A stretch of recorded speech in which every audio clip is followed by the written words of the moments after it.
Okay guys, what we're going to talk about in this lecture is exponential and logarithmic equations. We're going to solve two types of equations. One, either you're going to have the logarithm and we're going to solve the equation, or number two, you're going to have the exponential equation and we're going to go ahead and solve for the exponential equation. Two things that are really important. You can use logarithm functions to solve exponential equations, and you can use exponents can be used to solve logarithmic equations. So what you're really going to do is look at the type of equation you have and determine if you're going to use exponentials to help you or if you're going to use logarithms to help you. So the forms for our exponentials are going to be b to the cx or a equals b to the cx. So in our first example here, what we're going to look at is what is the solution of 8 equals 16 to the 3x. So the first thing you want to look at is say, okay, well, this is an exponential function. So I could possibly have to use a logarithm. And I'll show you when you're going to be able to determine if you need that. So step number one, we're going to try to find a common base. Okay, that's step number one. So when I look at 8 and I look at 16, I know that those are all multiples of 2. So I know that 8 is actually equal to 2 cubed. I know 16 is actually 2 to the 4th. But since 16 is 2 to the 4th, that still has to be raised to 3 to the x, right? 16 to the 3x power, that's also 16 to the 3x power. So number one, try to find that common base if possible. Number two, we're actually going to simplify using the power to a power rule. Meaning, I'm going to leave the 2 cubed alone. A power to a power means we multiply the exponents. 4 times 3x is 12x's. So, we have two numbers that have the same base. Two numbers that are equal, and they have the same base. Well, what that means is the powers have to be equal. The exponents have to be equal. The numbers are equal. So if two numbers with the same base are equal, 3 and 12x also have to be equal. So I set 3 equal to 12x. Solving for x, I get 1/4.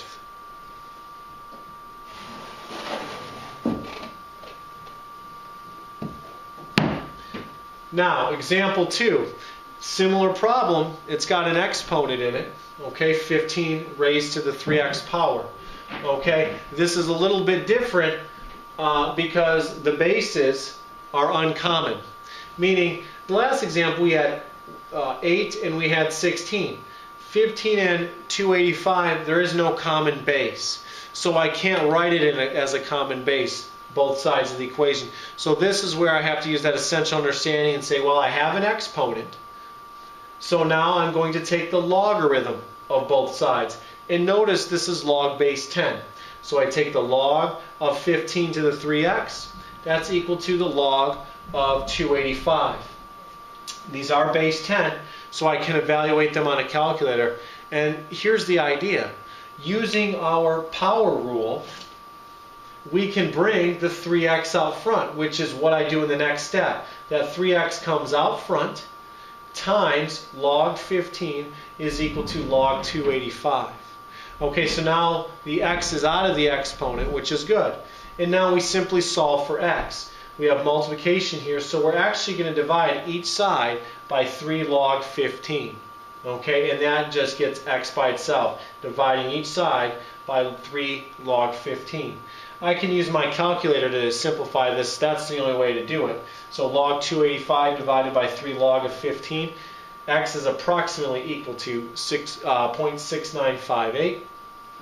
Okay, so remember, uncommon bases, you need to take the logarithm of both sides when you have exponents. Exponential equation, uncommon base, I use the logarithm.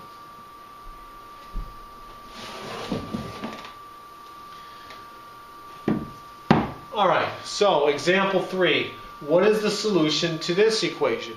So now we've switched gears. We're not given an exponential equation. We're given a logarithm.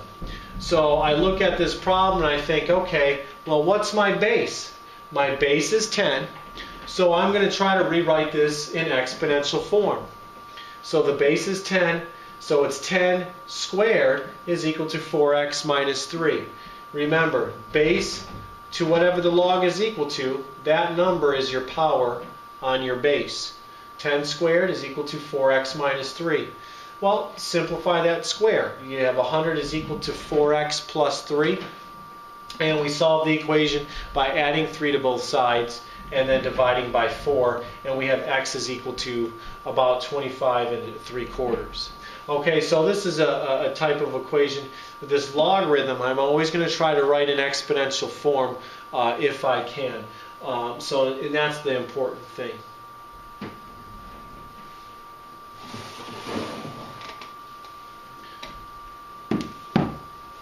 Okay, so example 4, we have two logarithms being added together and they have the same base. We're still looking for a solution here, and actually this one is going to give us an extraneous solution. And we'll talk about that later. So I look at two logs with the same base that I'm adding. Okay, I'm going to apply the product property of logarithms. So meaning I'm going to write this as a single logarithm and multiply these two values together, which I've shown here. The one just stays along for the ride. So x times x is x squared, x times negative 3 is negative 3x, and remember the base 10 to the first power is equal to that. Okay, so this is a quadratic now, so I'm going to bring the 10 over. Okay, and once I bring the 10 over, I have x squared minus 3x minus 10. So when I solve a quadratic equation, I try to first factor if I can.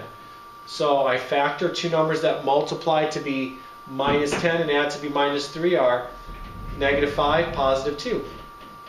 So what makes each of these 0? X is 5 and x is negative 2. So it appears we have two solutions. But on the next example here, when we finish this up, what we have here is I've plugged in negative 2 into the original equation. So I have log of negative 5 plus log of negative 2. Well, by definition, remember b and y have to be positive numbers. So this can't happen. This is not possible. Okay, so this only solution to our equation was x equals 5. So we had an extraneous solution for x equals negative 2. So when you do these types of equations, if you see that you have a quadratic, you're probably going to have an extraneous solution. Okay, so that was solving exponential and logarithmic equations. I hope this helped, and we'll see you for the next video.